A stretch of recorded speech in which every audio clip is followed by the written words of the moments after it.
Can you see my screen okay? Yep. All right, very good. All right, well, thank you for everybody for coming. Hopefully you'll enjoy it and learn a little bit along the way.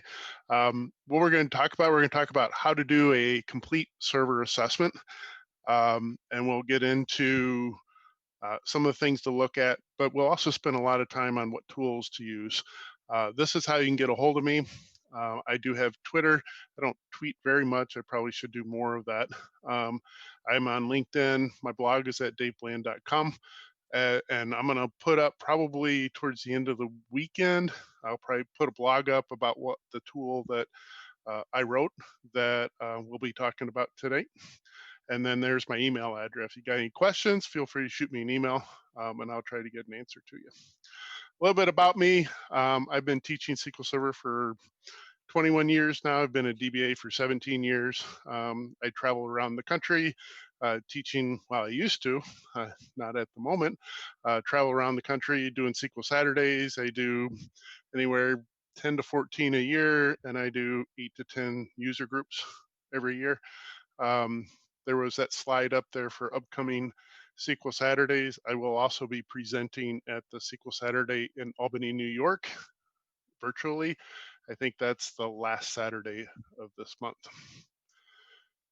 So, what are we going to talk about? We're going to talk about the various aspects of an assessment. We're going to do the W's: what, when, and why.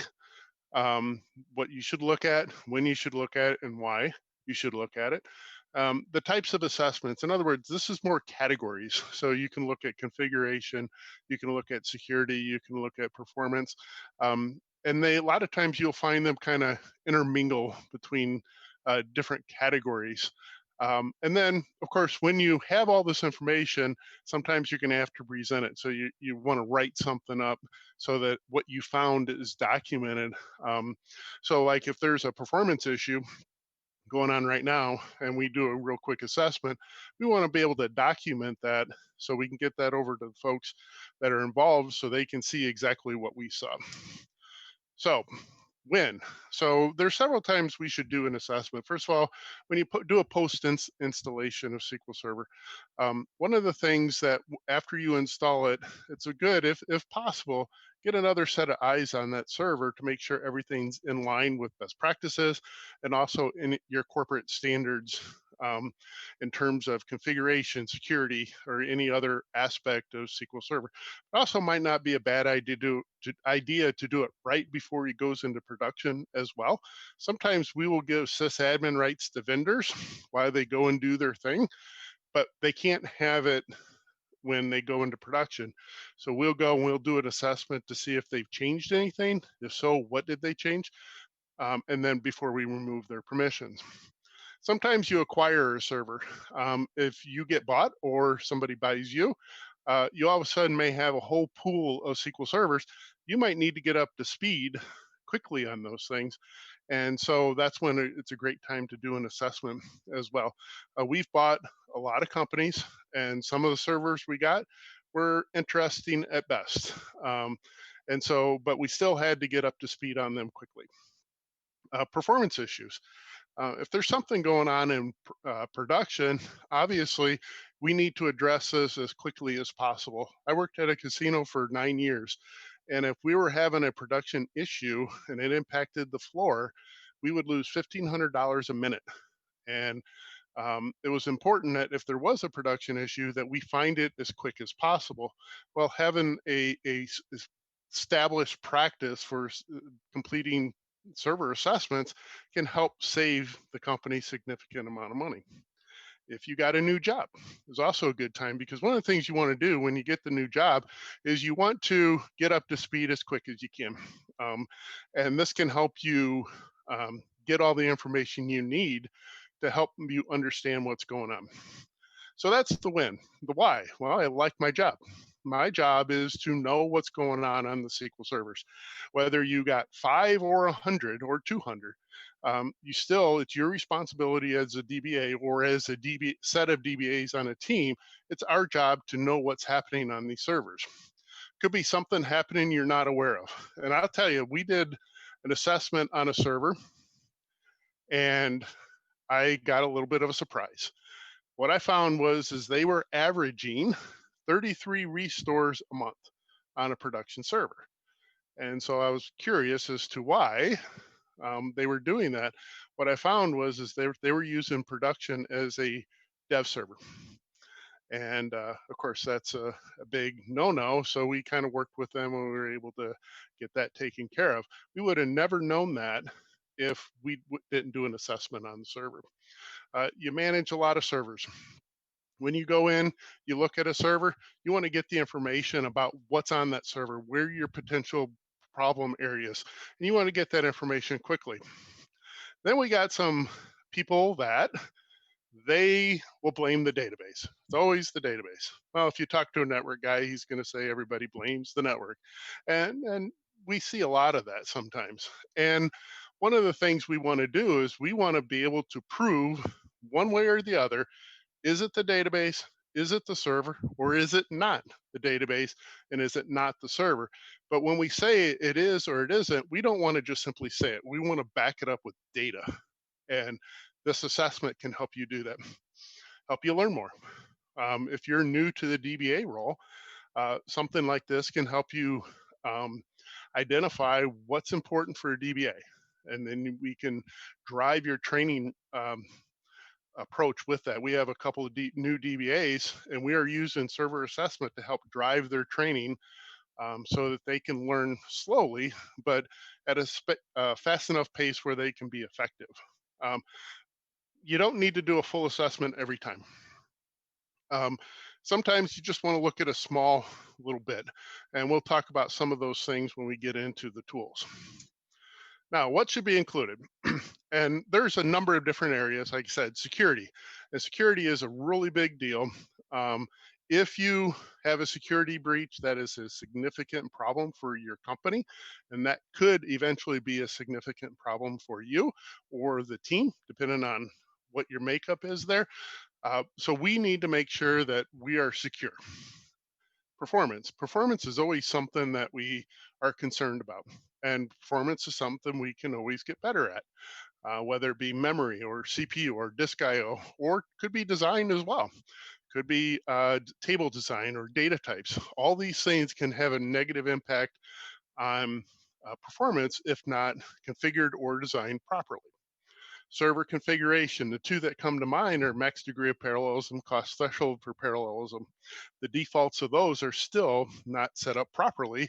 So you will find once you do these assessments that not all your servers are set up correctly in these two areas.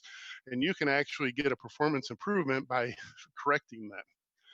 Are there any vulnerabilities? For this one right here, we're not going to talk a lot about, but Microsoft in the management studio, and this is a management studio thing, there is a vulnerability assessment. If I go, where'd it go?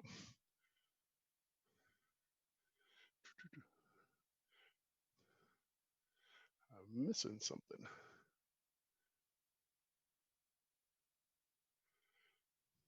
Tasks, and then go to vulnerability assessment. There is a tool inside Management Studio. This is a Management Studio thing, not a SQL Server database engine tool, where it can go through and it can identify some of your vulnerabilities, server spec, some design issues, these types of things, some configuration issues, and it can tell you where you might have a problem. It's a nice little tool, of course, because Management Studio is free. This also has a great price. It's free as well. So, like I said earlier, some items may fall into several different categories. Max degree of parallelism, it's a server configuration, but can have a negative impact on performance. So it's one of those things you want to look at when you're looking at both areas. Now, when I first started doing this session a couple years ago, I wrote a number of scripts. Now, I didn't write these scripts all by myself. What I did is I did a lot of research. I looked for what people are looking for. What are they doing in terms of the code? So some of the scripts were actually written by other folks, and I tried to make sure I gave credit, proper credit to it. So in my opinion, this is truly a SQL community effort, and it kind of shows the SQL community, I think, is one of the best communities from a technology standpoint.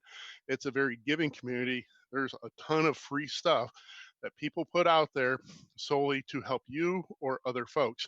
And this is just kind of an example of that. A lot of it's based off of Microsoft documentation. Um, some of the parts will run on 2005, but not all of it. I wrote it mostly for 2008 and newer, although there's a few things that won't work in 2008 as well. But most of it's for the newer versions of SQL, but also I wrote it so it should work on Azure SQL DB as well. Now, when it comes to security, there's a lot of things that you should look at. And it's just not who has access, but it's also failed logins, who attempts to connect, where are they coming from, these types of things. But it also depends on what kind of company you're working for. If you're working for a company that is heavily regulated, or it's a company that is bound by SOX requirements, it's not just about who can do what. You have to prove who can do what, who's in what groups, and these types of things. And so we want to look at a lot of different areas. One is the SA account. Specifically, we want to look at that. Got a proper password on it? Is it set to renew? Has it been renamed? These types of things. This third one, accounts that have passwords same as the name. Uh, this is a big problem. And the assessment that I have will actually tell you two things. It'll tell you if the account was the password matches the name, or it doesn't have a password at all. And that obviously can be a real problem. We found an issue, and it was a third party that did this, and we had to call them on it so they could fix it. They had a significant security gap, and we have since fixed it. But this assessment was able to bring that to light. Uh, we have to, a lot of times as part of the SOX audit, we need to show who's sysadmin, who's DB owner, who's DDL admin, these types of roles, and we have to show who is in those roles. Now, a lot of times we'll do a screenshot when we do it, but we can also run a query. And the only thing we need to do when we do that is we have to give the auditors the query we ran as well. So it comes down to server and database roles. Any custom server or database roles, these types of things. Field logins, like I said, is a big deal. Even though it may be a server that doesn't have financial data on it, we have found a server that had over 10,000 failed logins a day. It was not a failed financial server. It was just a monitoring server. But still, it's kind of big deal because it's loading our log with all these failed logins, and that was causing us some issues. We want to know who's in what database, link server security settings. We want to know, are they passing their credentials through the link server, or are they using a configured account? Embedded email addresses and job steps. This is something, the reason I look for this is that I want to know if these jobs are sending data outside the company, which we have had a few over the years. Not very many, but we've had a few. And then that person leaves, or it's to a third party company and that person's no longer there. So we're sending our data to these accounts, and we want to know if it's going out of our company, right? So when I look at the scripts, I wrote this script, and you come through here, and I can grab this, and it just simply tells us what it is, tells you what server it's on. Then it goes through, and it always does a print to tell you where it's at. So in this case, it returns SQL account security setting. So when I run it, it's going to come through, and it's going to pop out as it's running. It's going to pop the data up. It's going to tell me the SA account is policy checked, has expirations not there, it's not disabled. We have a couple accounts that are disabled, like this one right here is disabled. So we can get that information quickly. Also want to know who's in the server role. So it returns all that information. And as we scroll down, it just gets deeper and deeper into the um, uh, security aspects of the database and the server itself. It tells me who's in what role. It tells me this right here. I'll explain what type 1 and type 2 is in a little bit.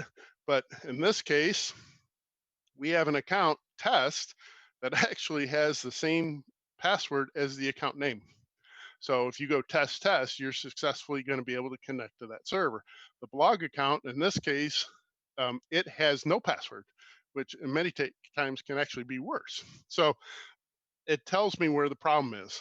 And the reason I didn't want to put it here is because if you print this out, you've just told whoever reads that document what our problem is. So type 1 and type 2, that's why I put it like that. Credential information, any information about the SA account, and then there's login status, where they're at, login failures as well. And then it starts getting into encryption, and I have two job steps that have email addresses in them. But this doesn't look for all of them. It's only .com, .gov, .edu, I think are the three that it looks for. Oh, Org is the other one. So this is really good information to have. I use this quite a few times to be able to gather information. So we were able to, just in this short period of time, gather some information specific to our server in terms of the assessment. Now, that's just security, but there's also other areas, server configuration. We talked about max degree of parallelism, cost threshold for parallelism. Those two settings are not set properly from a default standpoint. Max degree of parallelism is set to 0. If you have 24 cores, every time SQL Server needs to use parallelism, it's going to spread it across 4 cores or 24 cores. You don't want it to have more than 8. And then the cost threshold for parallelism should be between, the recommendation I've read is between 25 and 50. We tend to set ours more closer to 50. The default is 5. And what that means is that when you submit a query to SQL Server, it will determine a total cost for that query. And if it's above 5 and it needs parallelism, it'll do it. So you have a bunch of little queries running parallelism, which can cause increased utilization at your CPU level.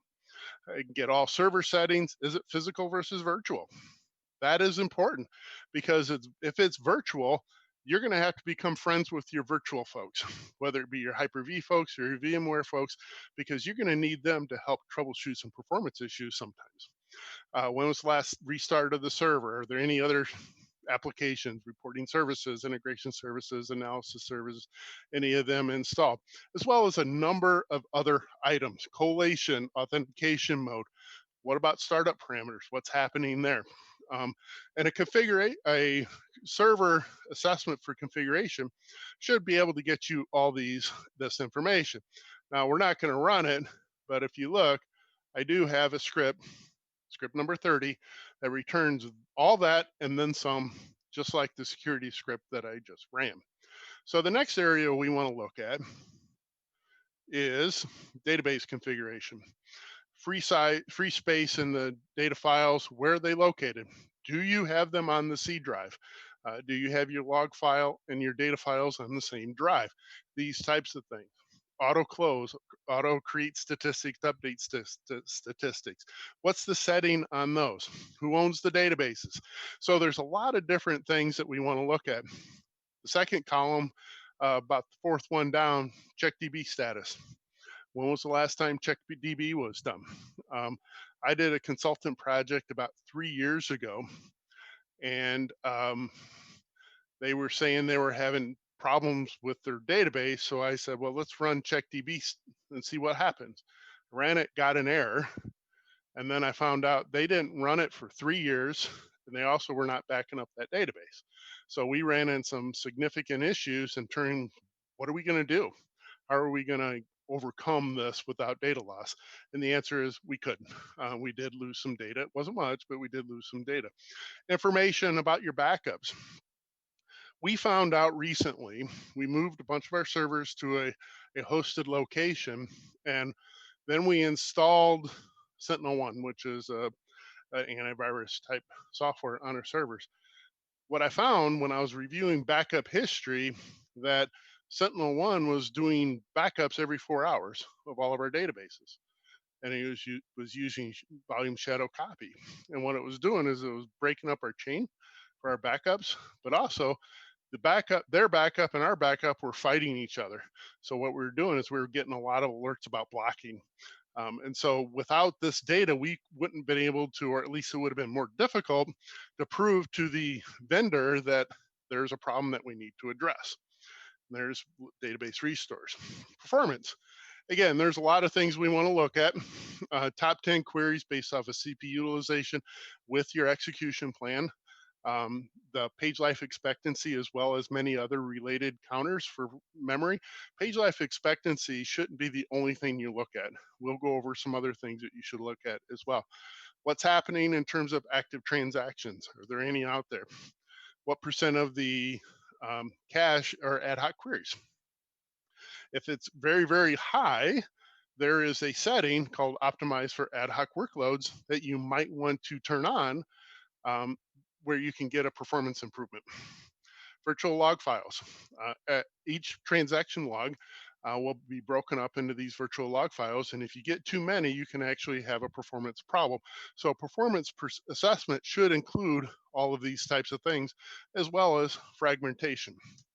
Now, so we talked about what we want to cover. And again, it's categories, and we just kind of touched on some of the things that we want to look at. So what tool do you want to use? And there's a couple of them that are available. We already went over the um, vulnerability assessment. There's built-in reports and management studio are already there, but there's also two other things. One is in Azure Data Studio. This is a new one. This hasn't not been out very long.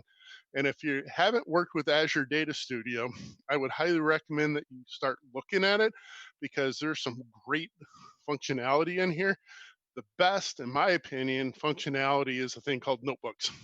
It's phenomenal functionality, and it can make our lives a lot easier. So, what it is the server assessment in Azure Data Studio. It's what's called an extension. So, Azure Data Studio is just basically kind of a shell. And then vendors, Redgate, Idera, Brenozar has one, and there's a few other commercial provided extensions, all free. But there's also a lot that are written by the community, which I really like, because if there's something that Azure Data Studio doesn't do, and you have a programming background, you can write it and make it do exactly what you want it to do. This is an extension, and it's the server assessment extension. So what I'm going to do is I'm going to connect to this server, and I'm going to come to, I'm sorry, you got to right click on the server and go to manage. And it'll pop up, and then I come down here. Oh, where'd it go? Over here. And it says server assessment. You click on that, and it says nothing, invoke an assessment to get results. Up here, it'll tell me I'm on the developer edition. Here's my server name. I'm on Windows 10 at this time. So I want to click the invoke server assessment. It's going to go through. It's going to look at a lot of different things. And this is the first release of this. So there's still a lot of things that they're still kind of working on. But it's taking your server and comparing it against the set of rules.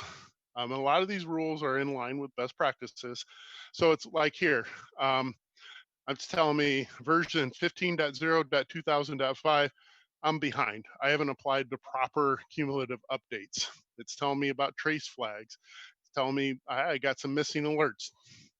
The set of rules says I might benefit by enabling certain types of alerts. Then it says review logs with password equals logins. And it says test, where remember I showed you that before, where it says this account and the password are the same.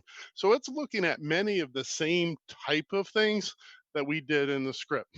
Now the difference is this is a nice little interface. It makes it really easy to kind of poke around and move around in it. It's a very, very nice tool to have. If you have not, again, looked at Azure Data Studio, I would highly recommend that you do it. I do have, I think, 25 different blog posts on the various extensions at my blog. Feel free to take a look at those. If you have any questions, feel free to send me an email. So it tells me the area, but you see it's looking at a lot of different things to do this. Now, that's the commercially available ones. That's Azure Data Studio, Management Studio, but there's also something, and this is what I wrote. And what we have is this. This is a basically set of think 135 reports that were created in reporting services. And what I've done is I went through again, continued my research of what people want to look at when they're doing an assessment. But I added something to it, and that is what questions do I get when there's a performance problem? Those questions usually revolve around: is there blocking? Is there high CPU? What's memory look like? Is there any jobs running? All these types of things. I consistently get these questions, and they're valid questions. What I want to do, and that's what I created this for, is I wanted to be able to take a tool and be able to answer those questions very quickly. So if we look at this, and this is actually from a live server, we can tell very quickly where our problems are. Last restart, 198 days ago. This is not a production server, this is a dev server. We have 36 of 39 databases are not in expected state. In other words, it's not offline and it's not online. It could be in recovery, it could be recovering, it could be in a different state. So now I got three databases I need to look at. I look at max degree of parallelism, cost threshold. They're set to default. Look here, I got two drive issues. This is a mount point, but D drive, I only got 8.17% free. That could be an issue depending on the logs, the growth rate, and these types of things. We come over here, we have one job failure in the last 24 hours, and we're missing 33 backups. Well, remember, it's not a production server, it's only a dev server, but we were very quickly able to tell where our potential problem was. But we look also, CPU utilization in the last 30 minutes, not an issue there. So I've ruled out memory, I've ruled out CPU, I've ruled out jobs running, I've ruled out blocking, I've ruled out open transactions, all within a matter of a few seconds. So I was able to answer those questions very, very fast when they come because I know they're coming. As soon as we get that text message that there's a production problem, I'll guarantee we are getting those questions, and that's kind of where this came from. Here's another example. Again, not a production server, but it tells me a couple of other things. It tells me read write latency. One of the things that we found, we were having performance issues. I was able to look on here, and what I found, there was high read write latency. When you click those red boxes, it told me that tempdb was where our problem was. Well, the big problem with that was is there was only one file for that tempdb, and there was 24 cores on the server. We didn't have enough tempdb files. We looked, the cost threshold for parallelism is good, max degree of parallelism is not, and missing one backup. So now, how do you use the, I call it the SQL Server Assessment Tool. This is all available. It'll be on my blog. I've already sent it to Turner. He'll put it up onto the website for the user group. You can download these. You are free to do whatever you want with them. If you have any ideas, I would love to hear them. You can modify them, you can add to it, however, whatever you see fit. But the one that you want to look for is launchingpage.rdl. So when we come over here and I right click on a server and go to reports, it's a custom report. I want launchingpage.rdl. What it will do is it will automatically detect what version you have. In this case, it's saying you have version 2012 or newer. If you had 2008 R2 or older, this button will be inactive and this one will be active. But also if we go to an Azure SQL DB, I right click on the server, go to reports, go to launch page, you notice Azure SQL DB is now the active one while the other two are inactive. So it automatically detects where you're at. But there's also a report library, and this is where all the reports are. And so the main page, so when I click here, it's going to go and it's going to open that page I was just showing you. This doesn't really work well in Azure Data Studio, or not Azure Data Studio, in the Azure SQL DB. And the reason it doesn't is most of this stuff isn't available in an Azure SQL DB. So I just simply send it to the report library, and that's why the different settings. So I come here and I see a couple different problems.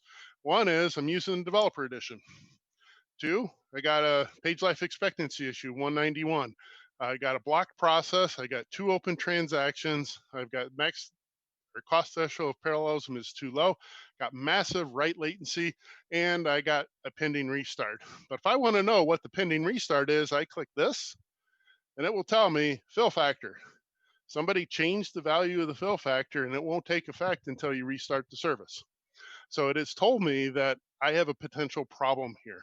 And depending on which one it is, it could be contributing to your performance issue. Now, every report will have these three links across the top. So if you want to see the query that was used to get this data, you click this, and there it is right there. So I can easily get to the query as well. So I'll go back to the main report, and I'm back over here. So I can now see all this information. If I wanted to see my CPU utilization, I can click there. If I want to see block processes, I'll get that here in a second. I can click this. So another thing I can do is this. Down here it says click to see description of each report. I click here and there's a description, the report name, the purpose of the report, as well as what group it's in and what RDL file is corresponding to that particular report name. So I can get all that information here. Then I click on go to report library. This is where all the data is, all the information is. This every report here, I go expand bandwidth or expand it to the width of the window. I see my server name, I see my database, and then I see these groups. There's 7 groups. So I can then look where that might be. So remember I had open transaction. So if I click this open transaction report, now it's small because this report is much wider. I set it to uh, fit in the window so I can come back, adjust it to 100%. SPID 91 is, it's the AdventureWorks 2014 database. It is, here's where it's coming from. This is the uh, program I'm using, what the username is, what the login name is. But then when I click here, I also see the code. So I can easily get to the code and see what transaction is currently running. So that just took a few seconds to get to that information. And I've been using these for about a month now. And I've tested this on probably 75 different servers. And so far, no issues at all. So I click on report library and come back over here. Now, one of the things we get a question a lot on is blocking. Well, we use SP2. There's a couple of different ways, but we use SP2. So I click on processes, and what it'll do is it'll tell me a couple different things. First of all, this right here will not be here if there's no blocking, but there is blocking. So I can click this and sort the lead blocker. And it's telling me SPID 91 is the lead blocker. And if I adjust this, it's telling me it's blocking SPID 66. So now I know who's blocking and I know what is being blocked, and it's very easy to get to. And I can see the query simply by clicking here. So if I come over here and I roll back the transaction, come back over here, and the refresh button is right here. Now it's gone. So I have no issues at this point in terms of blocking. So it's taken care of. So if I go back to the main report, it now number of block process is 0, so that box has turned green. So we're all good. We have one less of the many problems we have to deal with.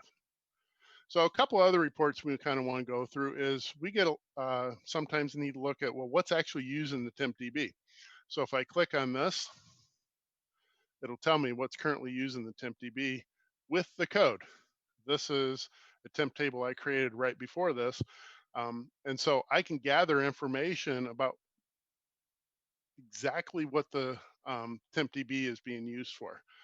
So if I go back to the report library, and a couple other things is memory settings encounters. I click here and it tells me I have 12 gig of memory. I'm using 5.6 gig is available. I'm using 53.78%. Here is 53.7% of the queries are ad hoc or single use queries. This is where I got it. Here's my current memory settings, max server, min server memory. But also tell me that right now in the buffer pool cache, the MSDB is using the most of that. So if I were to change memory settings of the server, I know what system could be impacted, good or bad, but I now know which systems can be potentially impacted the most by right sizing the memory settings. So if I go back to the report library, now one of the things I like to know is how fast are my backups? Are they slowing down? And this was reported by code given by a guy I work with, Jim Evans, and it's telling me the megabytes per second and what happens the speed be if it was a compressed backup. So I can then look at this over time and I can see, are my backups getting slower? Are they getting faster? But not just in terms of duration, in terms of speed of actually backing up. And it also gives me, if we scroll over, also gives me the size as well. So go back to the report library,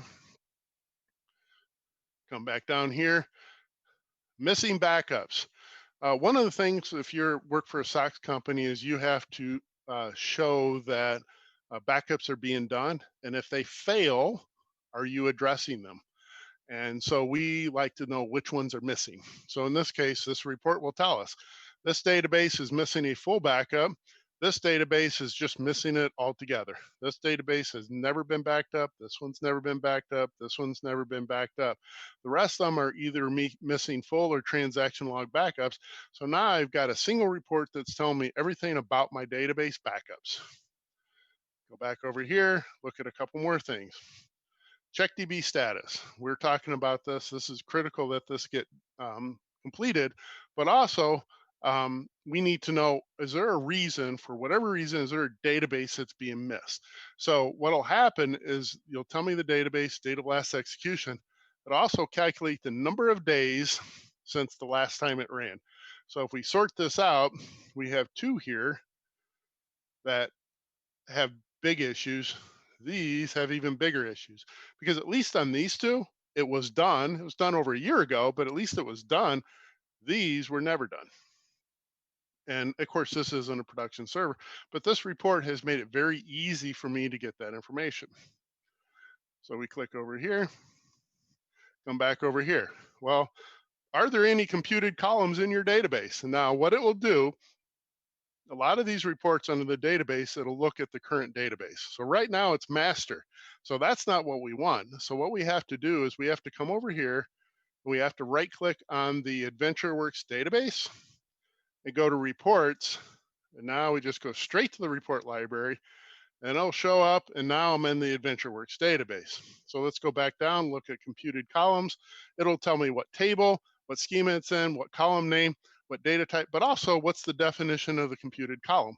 So now I can look, if we're having say a report issue, I can easily go and look and see, are the tables involved in that report, are there calculated columns in there? And see if there's any hidden processing that maybe we didn't know about. What about database auto settings? This will tell us and highlight the ones that are less than ideal. Auto close should be off. Auto shrink should be off. Auto create statistics should be on. So it goes through all the databases and it highlights very easily and it tells us where our potential problems are. And again, it's potential. So you want to go and look and then you have to follow your proper change control and make the decision on whether or not it's something you want to change. We come back over here. Uh, file information. This tells me where my files are. Now, if it's on the C drive, that column will turn red. And you might find some out there. Of course, I just have the one drive, so they're all on the C drive. But it will highlight the problem area. You shouldn't have data files on your C drive. Scroll back, database functions. So this will tell me, if I click here, it'll tell me all the functions, what schema it's in, what table, the date it was created. But also if I click right here, it'll give me the definition of the functions.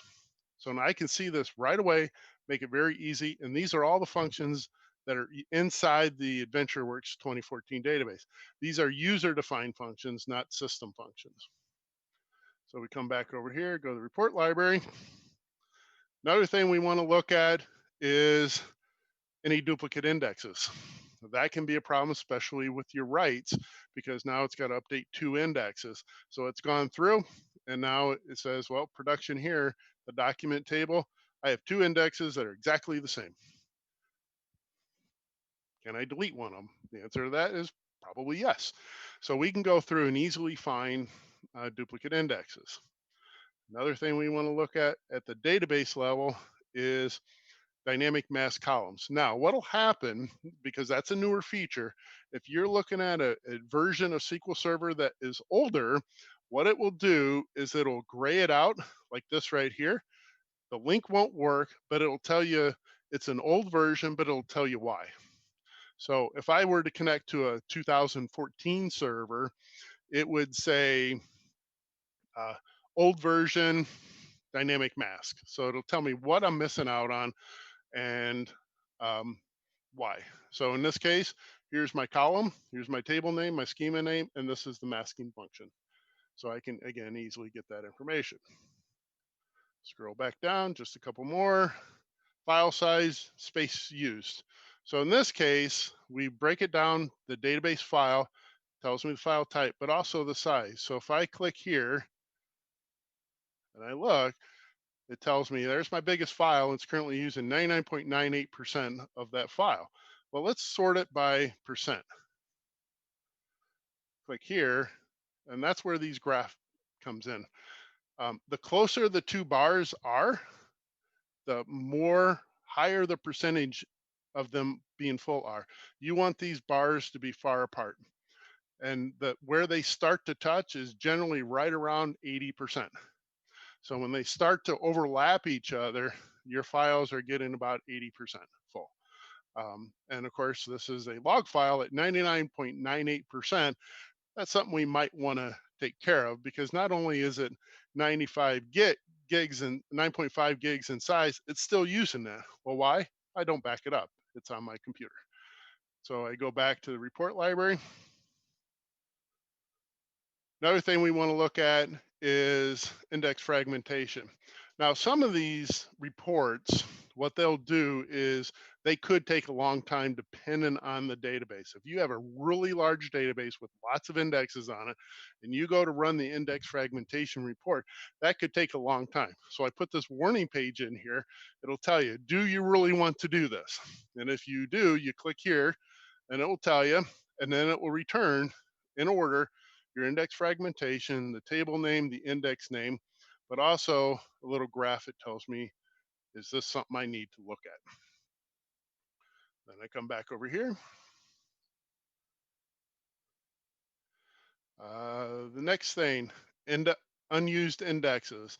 Now, a newer feature is memory optimized tables. These are tables that are in memory. So if I click here, it'll tell me that I have 3 of them. They are what database. In this case, this particular report not just looks at your current database, it looks at all of them. What schema, what table, but also is it the durability. With memory optimized tables, you can have 2 options. You can have it retain the schema or retain the schema and data in the event of a restart. But not only that, it tells me the size, how many columns, how much space has been allocated. So it gives me some good information.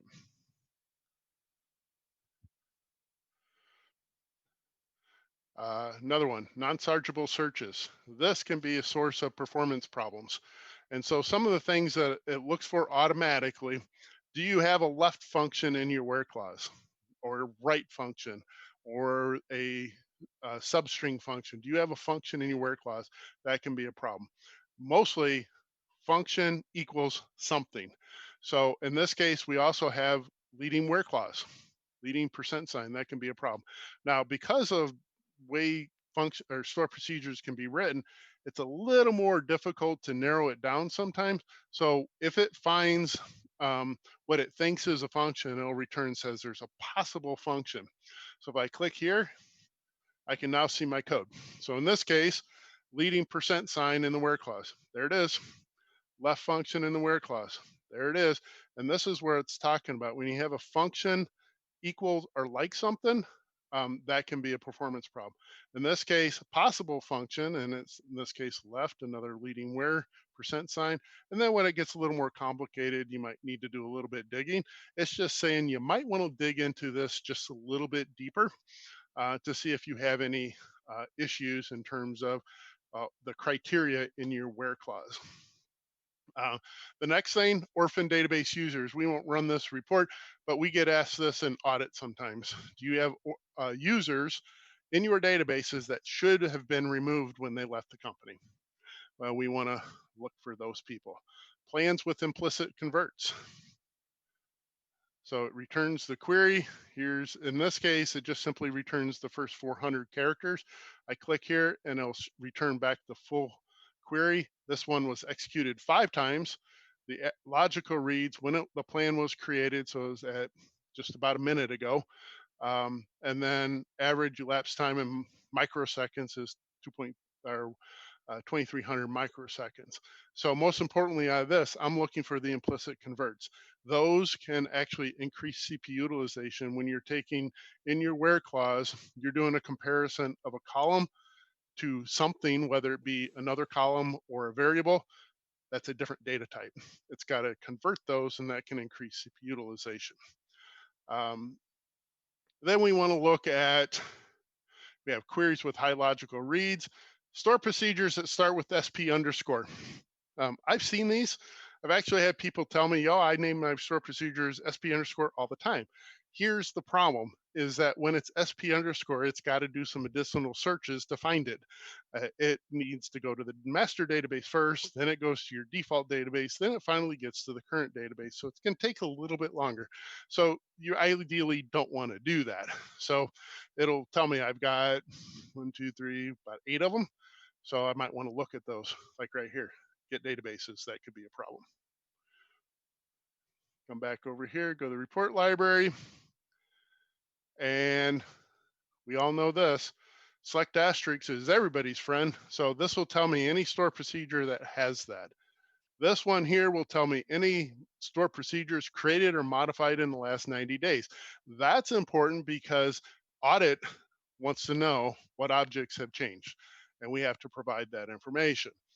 So this will help us keep track of those because we have to show the corresponding change control records with it as well. But also store procedures, there's also one for views, there's also one for um, tables as well. Look for store procedure with recompile. Stretch database. Stretch database is a newer feature.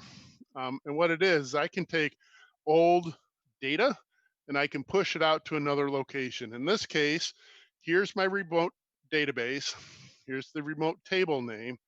Here's the table I'm pulling my data from, and this is where it's going. In this case, it's going to an Azure SQL DB, and this is the credential it's using. Migrating is, in this case, one of them's paused, one of them's not. And this is the filter. That actually is a function. So I haven't quite figured out how to tie the function into this so I can add it, but that is actually a function. Go under functions in Management Studio, you can see those. So now I know that I have stuff in Azure that I need to be aware of. TempDB information. Now, one of the things it does here, it does a check. So if it's in line with best practices, it'll be green. If you have 24 cores and one TempDB file, it'll be red. And it'll tell you you probably should look into that. Come back over here. And one of the things I like, job failure rate. We had a vendor that, this was quite a few years ago. I told them this job is failing more than it should. And they said, well, not really a big deal. So I ran something similar to this and saw it was failing about 46% of the time. And that changed the conversation a little bit because this was a critical job. So I was able to actually give them an actual number. So in this case, number of executions, number of failures, as well as the failure rate. What percentage are these jobs failing? So I click report library again. This returns job information, job failures past 30 days, information about auditors. This one right here, this actually came, the queries from Pinal, but if I click here, it'll give me all the IP addresses that are currently connected to that database server. What login is, total reads, total writes, what it's doing, what is it doing? Then just general server information. This will tell me what release level or product level. In this case, it's the release, initial release, developer edition, version 15, SQL 19, my host, where's my default data path. So it's giving me some good information, just general about the server itself. Soft NUMA node configuration, cores per socket, page exclusion bitmap, any of these types of things. And it'll give me that information all in one report. Go back to the report library and service account. Now, in order to run these reports, you have to have sysadmin rights on the server. You don't necessarily have to be administrators on the Windows server itself. However, some of reports, such as this one, may not work if you don't. Um, I haven't tried that because we're admin on all of our servers, but just be aware that this may not. And so in this case, it's telling me the service is not running, but it's also telling me that this is the account it's running under. So it's giving me some good information about my service accounts. Trace flags. And what I can do is I can get information not only which trace flags are currently enabled, but also in the log, every time a trace flag starts, it puts an entry into the transaction log. I can see if maybe they're starting as part of another process or something like that.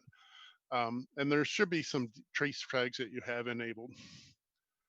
So I'll come back over here. And one of the things we get a lot, all permissions on the database. So we come back over here, it'll tell me the account name, the type, what permission it has it been granted, but also what the object is, what schema, who did it, and is it a SQL account or is it a Windows account? But also it'll tell me, in this case, grant with grant option, but in this case, this person here was denied. So they're denied view definition rights on the test user schema. So I was able to get information about that. But further down, there's also a um, down here, because we get asked a lot on audits, who can make changes? And this will return any accounts that have DML rights other than select. So I can actually take this, export it to Excel, and give it to the auditors, and I can do it very quickly and get them moving on to other things. But most importantly, they're walking away from my desk rather than towards my desk, so I can get their information pretty fast. So one last report I want to cover is this one right here. This is the SA audit and password review. So when I click here, it'll tell me in red that I have 3 accounts that are have a problem. So I still didn't want to put in here what type 1, type 2 is, because if you export it, it's right there. So if you click right here, it'll tell you what it is. Type 1, passwords matched with the account name. Type 2, account does not have a password.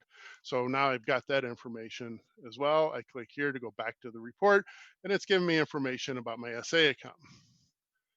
Go to the report library again, and those are all the main ones I wanted to cover. But as you can see, there's a lot here. There's a lot of reports here. And what I kind of did is I went through things that I typically look at, things that my team typically looks at, but also I did a lot of research to find out what other DBAs look at. Now, you may use 2 of these, you may use 10 of them, and there may be some reports you may never use at all. And that's okay. The important thing is it's easy to get to. And it has some items in that can help me out. So for example, virtual log files. If I click here, they'll tell me, oh, I got a problem here. I have too many. Well, it may not be a significant problem. It's telling me I should at least look at it and see if it's something I need to address. So a lot of these reports will help you identify where potential problems are. Then you got to use good DBA skills and figure out what do you want to do with whatever it found. Is it indeed a problem? Because it might not be. And then the other thing, I have a disclaimer here. And these are all the things that please test. That is really the big one. I've used this a lot in production already, and I've had no evidence of any problems caused by it. But your environments are different, your systems are different, your databases are different. So before you use this in production, test it on a dev server before you do anything with it. So Now, if I come back here and I click on the Azure SQL DB, you'll see that most of the items are grayed out because those reports will not work on an Azure SQL DB. So I've tried to have it detect version, but also um, not really break the links, but remove them, but tell you why they don't work as well.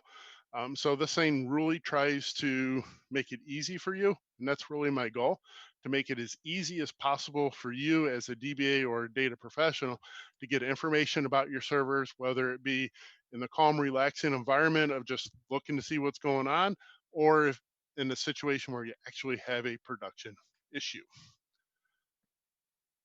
Right. So that's the tool I wrote. Again, Turner has this already. You are free to do with it whatever you want. If you have suggestions for me, I would love to hear it. If you have reports that you want to add, there is, if you go to the report library, there is in the upper right-hand corner, click here for steps to add a report. So all you have to do is follow those steps, and I know it, but after you add a few reports, I can actually, once I have the report, I can add a report in probably less than 10 minutes. But you kind of have to work through the steps a few times first. And this is how you can get a hold of me if you got any questions. Um, and thank you. Hopefully you've learned a lot. Um, and hopefully the reports will help you out. If coming from a background of limited DBA experience, but having to Mm, find those things in a mhm. production issue, that is fantastic. That tool is awesome. Um, so thank you for sharing. Sure. Yeah, and like Dave said, I have the code. I'm gonna post it up on our site. I'll grab your presentation too, Dave, and I'll put Hmm. it up for everybody. But I'll open it up for questions if anyone wants to unmute and ask Dave a question here on the Zoom call. Or if you're on Twitch, there's a little bit of a delay. So Yeah, I'm watching it right now. We don't have any questions yet on Twitch.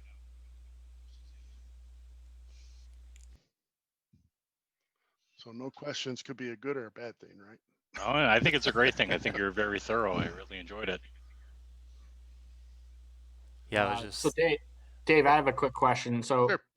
are like in practice, are DBAs kind of looking at that report dashboard to look for the reds like on a Mhm. daily basis or on like a every I mean, how often are they looking at that to like check for potential issues?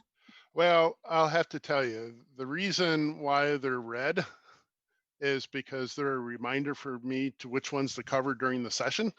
Um, but some of these you won't look at all the time. Mm-hmm. Um, if I have an issue of any kind, the ones that I would go to the most are probably right here. Come on. The current state reports, but also currently executing jobs. I should probably move this over here. Some of these, it depends on how big the problem is. If it's a big problem that looks like it's taking a long time, where we really need to dig deep, and we want to dig deep into the database, we'll look at that. But I also find myself that sometimes, not that I'm ever bored at work, but sometimes I'll just pick a server and just kind of go run some reports just to kind of see what's going on. And usually when I do that, this is the one I run just to kind of see, because it tells me a lot of information right off the bat. Like right now, I can see my page life expectancy is 531. And if I click this high latency, if I click on this, it tells me, oh, these guys are where my problem is. So it's told me pretty easily where I have the problem. So in terms of how often you should look at it, a lot of that depends on your environment. Um, but I like to look at least some of our key servers at least once or twice a month just to see if anything changes. Now, when I did this session for the Chattanooga SQL Saturday, I got the question, does this tool monitor? And the answer is no. This was not designed to be a monitoring tool. There's some great monitoring tools that are out there. This just isn't one of them. So hopefully that answered your question. Yeah, that's perfect. Thank you. Mhm. This is really good. This is really great. How many years have you like? When did you start building this, and then has it kind of evolved over time here? Um, I actually started building the interface about a month ago. Oh, okay. Wow. And then, but the queries, because I have those scripts, I created those scripts. I started on those about 2 years ago. So the easy part was I had the hard part mostly done. That was writing the queries or finding the queries or these types of things. Once I set up a platform and a design, it got really easy because when you look at the information that Turner will give you, one of the things you will find is you will find a code template and a report template. So I included templates for both of those. And they already have the feel and look to them. So all you have to do is update the columns, update the data source, change the header a little bit, and then your report is good to go. Nice. Thank you.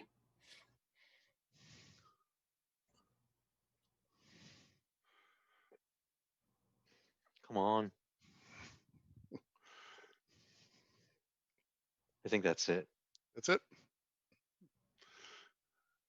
All right. Is there any report that maybe anybody wants to see that you see on the screen that you might want to take a quick look at? No. Everyone's quiet. Everybody's quiet. Hopefully I didn't put anybody to sleep. Dave, I was gonna say, like, my background's more data visualization Hmm. and BI, and so I like what you've set up here. What I've done in the past is even, and you could probably do that because I think you alluded to it, is like you can export these server settings, and Yeah. should someone want to, they could throw that into a visualization tool and maybe create alerts or things like that. I'm Yeah. not sure. Yeah, because this is all local on the server, and Yeah. most servers have like an admin database or a DBA database, something that we use to store information for us as DBAs, right? So if you wanted to do some type of visualization, you can put the tables you need in that database and then just simply build off of that. Because if we go look at the data sources on these, they all point to localhost. So whatever server you're connected to, if you do that, it'll just look for that database. Got it. So if you want more information, send me an email and I'll try to help you out. Okay. All right. So thank you again, Dave. This is amazing. Mhm. I wish I had this tool a few years ago. But